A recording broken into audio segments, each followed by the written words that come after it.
The horse looked at Steve McQueen with a measured assessment that only comes from animals who can sense authenticity within seconds. No deception, no performance, just recognition between two beings who understood that respect was earned through action rather than reputation. McQueen extended his hand slowly, palm open, letting the stallion make the first decision about trust. The riding instructor watched nervously from 20 feet away, clipboard clutched in hands that had never worked with anything more dangerous than lesson horses trained for wealthy beginners.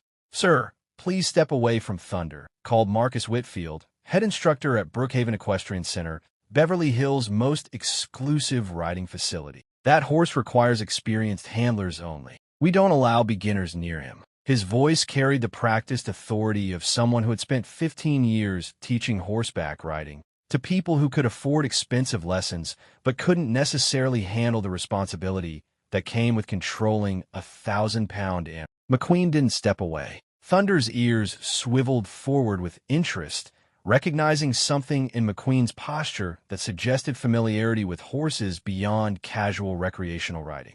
The stallion moved closer, breath visible in the cool December morning air, accepting McQueen's presence with the calm that comes when dominant animals recognize each other's competence. It was December 1965, Brookhaven Equestrian Center in the hills above Beverly Hills. 40 acres of manicured riding trails, professional jumping courses, and stables that house horses worth more than most people's homes. The kind of facility that attracted wealthy hobbyists who wanted to add equestrian sports to their social resume, rather than serious riders who understood the athletic demands and psychological complexity of working with horses. McQueen had arrived at 6:30 a.m. wearing worn jeans, leather boots that showed actual use, and a denim shirt that looked like it had seen real work rather than designer distressing. His clothing suggested someone who understood that working with horses required practical gear rather than expensive riding costumes designed for fashion rather than function. Whitfield had assessed McQueen within 30 seconds and placed him in the category of Hollywood actor seeking trendy new hobby. "Mr. McQueen," Whitfield had said, consulting his appointment book with theatrical precision, "I see you're interested in riding lessons. We typically start beginners with gentle horses suitable for learning basic techniques before progressing to more challenging mounts." His tone suggested vast experience with wealthy clients who wanted to appear equestrian without understanding the years of discipline required to develop genuine riding skills. "I'd like to work with that one," McQueen replied, indicating Thunder with subtle nod. The stallion was 17 hands high, predominantly black, with white markings that emphasized his athletic build. Quarter-horse bloodlines mixed with thoroughbred genetics that created an animal built for both speed and intelligence. Definitely not appropriate for beginning riders who hadn't learned to communicate effectively with horses. Whitfield smiled with condescending patience. "Thunder is one of our most advanced mounts, Mr. McQueen. He requires riders with significant experience in Western and English techniques. Perhaps we could start you with Buttercup, who's much more suitable for actors learning recreational riding." The suggestion was delivered with professional courtesy that barely concealed dismissive assumptions about McQueen's riding capabilities. McQueen approached Thunder's stall without asking permission or waiting for instruction. The stallion watched his approach with intelligent attention, noting body language that suggested confidence without aggression, authority without dominance. Horses evaluated people through instincts honed by thousands of years of survival, reading intentions through posture, movement, and energy that couldn't be faked or performed convincingly. "Sir, please don't approach Thunder without proper supervision," Whitfield called, his professional calm beginning to crack under concern for both liability and safety. "He's not suitable for inexperienced riders. We have insurance requirements and safety protocols that prevent beginners from handling advanced horses without extensive preliminary training." McQueen opened Thunder's stall gate with smooth efficiency that suggested familiarity with horse handling equipment. The stallion stepped forward voluntarily, without halter or lead rope, responding to McQueen's presence rather than physical restraint. Their interaction looked less like handler controlling animal and more like partnership between equals who understood mutual respect. "Has he been worked today?" McQueen asked, running his hand along Thunder's neck and shoulders with systematic attention to muscle condition, checking for tension or soreness that might affect performance. His examination technique suggested knowledge of equine anatomy that came from practical experience rather than theoretical study. "Mr. McQueen, I really must insist that you step away from Thunder until we've completed proper orientation and safety training," Whitfield said, approaching carefully. "Our liability insurance requires all riders to demonstrate basic competency before handling advanced horses.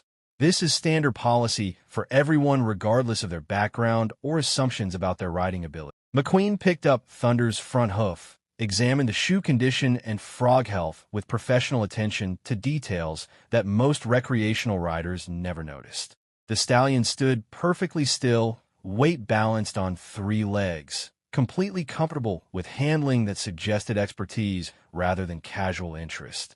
Everything about their interaction indicated established relationship between experienced horsemen and well-trained mount. "Good shoeing work," McQueen observed, releasing Thunder's hoof and moving to examine the saddle equipment hanging nearby. "Is this his regular tack?" He lifted the western saddle with easy familiarity, checking leather condition, stirrup adjustment, and bit selection with systematic attention that demonstrated knowledge of equipment quality and proper fitting. Whitfield watched McQueen handle expensive riding equipment with obvious expertise, beginning to question his initial assessment about McQueen's riding background. The actor's examination technique suggested familiarity with horses that extended beyond casual recreational interest, knowledge that typically required years of hands-on experience to develop. "Mr. McQueen, may I ask where you learned to handle horses?" Whitfield's tone shifted from dismissive to cautious, recognizing that he might have misjudged this particular client's capabilities based on preconceptions about Hollywood actors and their typically superficial approach to recreational activities. "Indiana," McQueen replied, saddling Thunder with efficient movements that the stallion accepted without resistance. "Farm work, cattle ranch, some rodeo." His explanation was delivered without elaboration or attempt to impress, just factual background that explained his obvious comfort with horse handling procedures.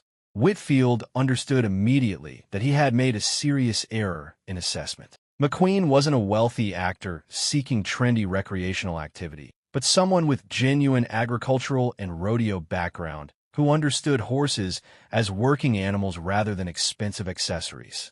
His riding experience preceded his acting career and represented authentic skill rather than purchased hobby. "I apologize for my assumptions," Whitfield said sincerely. "Your background obviously provides experience that I failed to recognize initially. Would you like to take Thunder out on the trail system? We have several routes suitable for experienced riders who understand horse handling." The invitation represented complete reversal of his initial position. McQueen mounted Thunder with fluid grace that confirmed everything about his claimed background. No awkwardness, no hesitation, just natural partnership between rider and horse that looked effortless but required years of practice to achieve. Thunder responded to subtle cues that most recreational riders never learned, moving with athletic precision that demonstrated both animals' capabilities. They rode for 40 minutes through Brookhaven's trail system, McQueen demonstrating riding techniques that exceeded most instructors' abilities. Thunder performed advanced maneuvers with enthusiasm that suggested he rarely worked with riders capable of utilizing his full athletic potential. Their partnership looked like demonstration of equestrian excellence rather than lesson in basic riding. "Outstanding riding, Mr. McQueen," Whitfield said when they returned to the stable area. "Thunder responded to you better than he has to most riders, including some with considerable show experience. Your cattle ranch background obviously provided excellent foundation for advanced riding techniques." McQueen dismounted with a fluid, unhurried grace, the kind of movement that suggested he viewed the transition from saddle to ground not as the end of a session, but as a continuation of a rigorous process.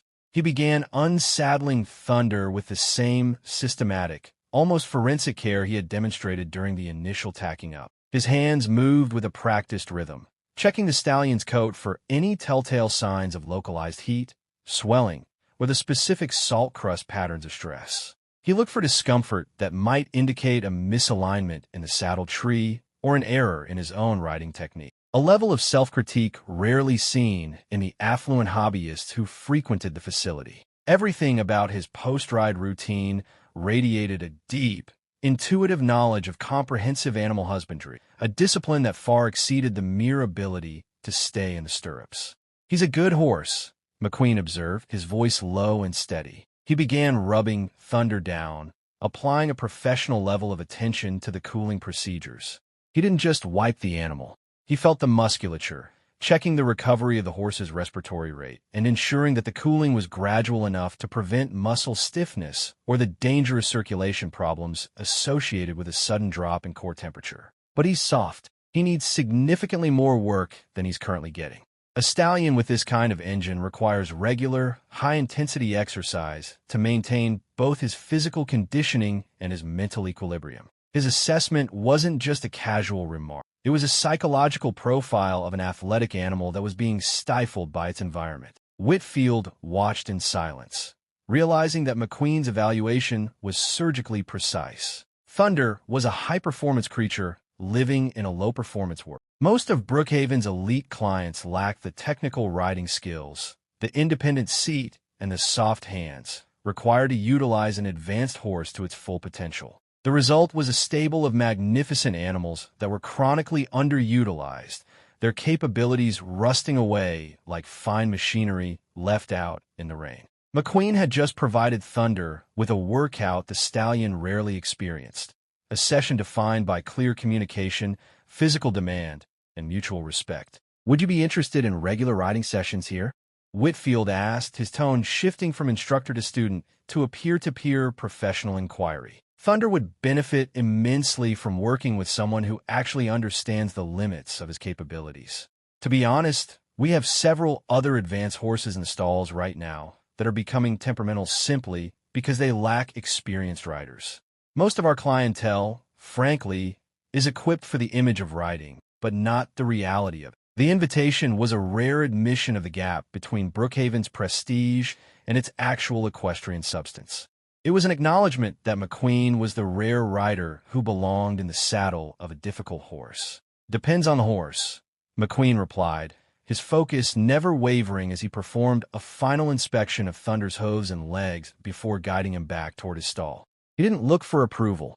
He looked for quality. "I'm not interested in recreational hacking or show jumping for the sake of social standing. I don't have time for the vanity of it. If you have genuine working horses, animals with spirit that need to be exercised with purpose, then I might be interested. Otherwise, I'll stick to my own animals at home." His position was an uncompromising emphasis on substance over appearance.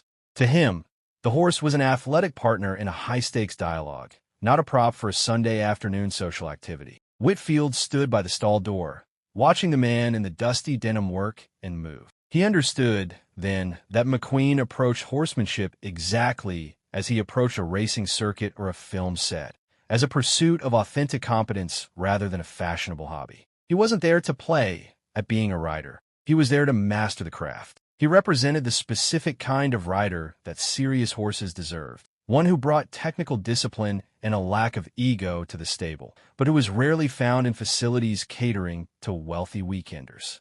Steve McQueen had walked into Beverly Hills' most exclusive and polished riding facility and proved, without saying a word, that authentic equestrian skill cannot be purchased through designer boots or simulated through expensive, private lessons. The instructors and staff, who might have initially dismissed him as just another Hollywood actor looking for a distraction, had learned a profound lesson. Genuine horsemanship transcends social assumption. The man who understood the intricate timing of a motorcycle engine and the weight distribution of a race car understood the biomechanics of a horse for the same fundamental reason. Controlling a powerful, living animal or a high-output machine required an identical foundation, an authentic partnership based on respect, technical skill, and a mutual understanding that could not be faked. It was a mastery of the physical world that remained consistent regardless of wealth, social position, or the clothes a man chose to wear.